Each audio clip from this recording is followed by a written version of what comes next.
Bonsoir à toutes et à tous.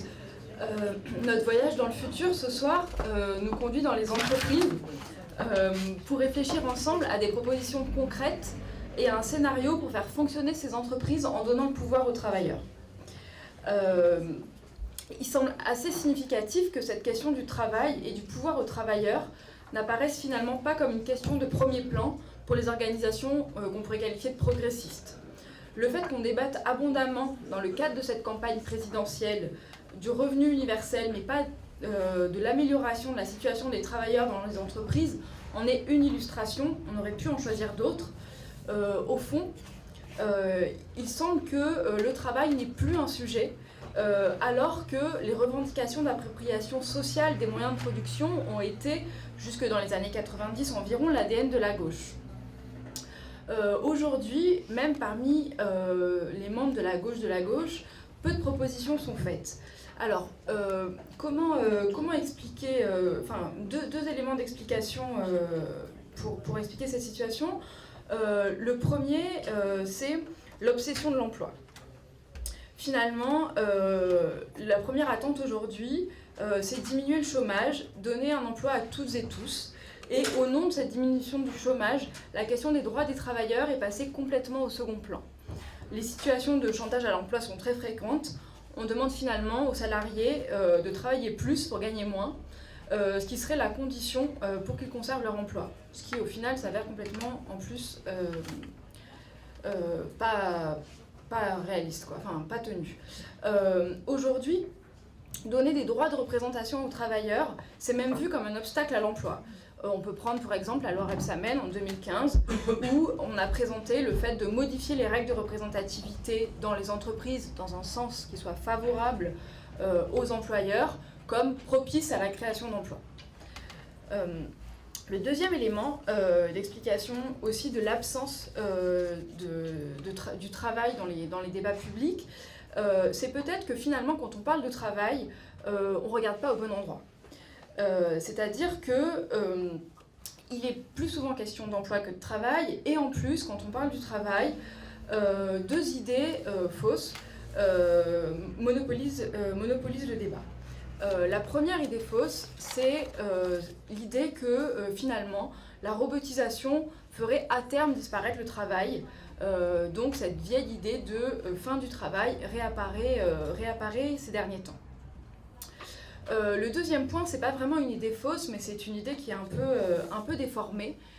C'est que finalement, quand on entend parler de travail, on nous parle de quoi ? On nous parle beaucoup des chauffeurs Uber, on nous parle des gens qui font du bricolage sur des sites de jobbing, mais finalement, cette réalité, on tend à oublier que, certes, elle existe, mais elle est aujourd'hui marginale. Je ne vais pas vous abreuver de chiffres, mais en 2014, il y avait 26 millions d'actifs et 600 000 auto-entrepreneurs économiquement actifs. Aujourd'hui, l'emploi non salarié, c'est moins de 10% des actifs. Donc, pourquoi aller finalement se concentrer, quand on parle de travail, sur ces quelques travailleurs qui certes nous disent des choses, mais qui laissent les autres dans l'ombre. Pourtant, on assiste il y a de très nombreuses aspirations des salariés à avoir un travail intéressant, un travail utile, à avoir des conditions de travail meilleures, à pouvoir intervenir dans les décisions de l'entreprise.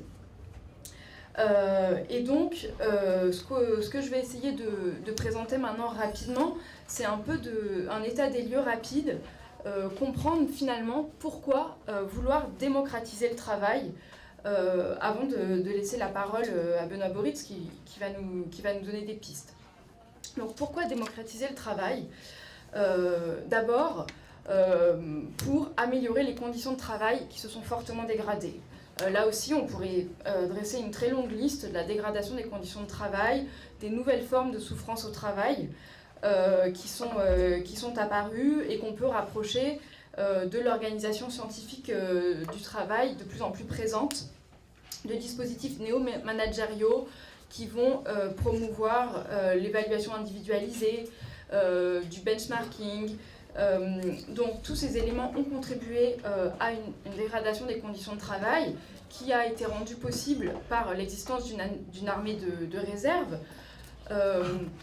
Et donc on peut espérer que la prise de pouvoir par les travailleurs pourrait permettre de proposer d'autres organisations du travail, des organisations qui soient démocratiques, qui mettent fin au management par la responsabilisation individuelle des travailleurs sans leur laisser aucune autonomie. Ça, c'est le premier point. La deuxième attente, c'est finalement aussi une réorganisation de la production. Une des difficultés dont parlent les travailleurs aujourd'hui, c'est finalement la perte de sens de leur travail. Alors cette perte de sens, elle va se retrouver dans le service public, dans le secteur privé, et elle est très liée au mode d'organisation dont je viens juste de parler, mais également au sentiment des salariés finalement de contribuer à des productions qui sont de mauvaise qualité, à des productions qui vont par exemple accroître le réchauffement climatique. On pourrait citer d'autres exemples, et finalement reprendre le pouvoir pour les travailleurs, ça serait une manière de réorienter la production. Il y a des exemples qui existent. J'en prendrai qu'un qui est Scopti, que vous connaissez sans doute, où dans cette coopérative, après la reprise de l'entreprise par les travailleurs, ils ont pris la décision de supprimer les arômes artificiels et de produire avec des matières premières 100% naturelles et privilégier, quand c'est possible, les circuits courts. Enfin, le dernier élément, et non des moindres, le dernier enjeu à attendre de la réappropriation du pouvoir par les travailleurs, c'est finalement l'approfondissement de la démocratie. Aujourd'hui, on voit que certaines multinationales ont plus de pouvoir que les États. Leur pouvoir conduit à des formes d'impuissance de l'action politique quand elles cherchent quand bien même elles chercheraient à avoir un quelconque effet contre ces multinationales. Et donc il y a une urgence à mettre fin à ces pouvoirs par l'appropriation sociale des moyens de production. Dans l'entreprise capitaliste, le travailleur étant subordonné, il n'est pas un citoyen. Démocratiser le travail, c'est mettre un terme à cette situation où finalement la démocratie s'arrête aux portes de l'entreprise. Cette idée est assez simple, mais finalement elle est absente du débat politique. Et nous, donc justement, ce qu'on veut porter ce soir, c'est le fait que cette exigence démocratique, elle requiert que les travailleurs aient tout le pouvoir économique et politique sur leur travail. Il y a des exemples passés et en cours qui existent, plus ou moins réussis d'un point de vue démocratique, on va le voir. Et ces expériences, elles ont existé dans les conseils ouvriers, elles existent aujourd'hui dans les SCOP, dans les SIC, même si pour ces statuts, on verra qu'ils ne sont pas entièrement satisfaisants et que ces expériences restent isolées et ne parviennent pas à généraliser. Donc voilà, après ce rapide tour d'horizon, j'espère vous avoir un peu convaincu, si vous ne l'étiez pas déjà, des enjeux à démocratiser les entreprises, mais comme on l'a dit, les propositions en la matière sont assez rares, mais on en a quand même trouvé.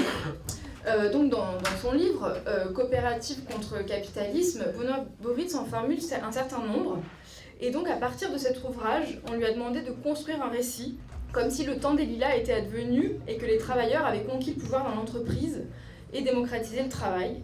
Donc voilà, il va nous raconter ce soir ce récit.